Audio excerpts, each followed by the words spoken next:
Welcome to the Learning Pines YouTube. We hope this video helps. In this video, I will explain how to make canned pumpkin. First, select small, dense pie pumpkins, which offer superior flavor and texture compared to larger carving varieties. Wash your pumpkin thoroughly, then carefully cut it into halves or quarters.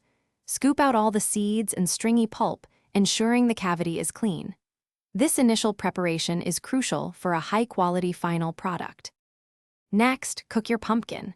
You can roast the pieces face down on a baking sheet at 375 degrees F for about 45 to 60 minutes, or until very tender. Another great option is steaming, which takes approximately 20 to 30 minutes. Once cooked, let the pumpkin cool completely. This step makes it much easier to handle and scoop out the soft flesh.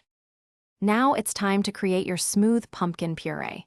Carefully scoop the soft, cooked pumpkin flesh away from the skin and transfer it into a food processor. Blend until it reaches a perfectly smooth consistency.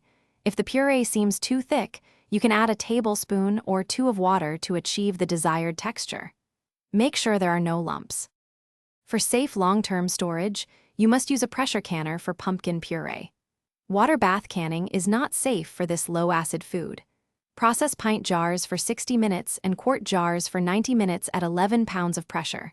Always follow your canner's instructions. Once sealed, store your homemade canned pumpkin in a cool, dark pantry. Thanks for watching. Consider subscribing if we helped you.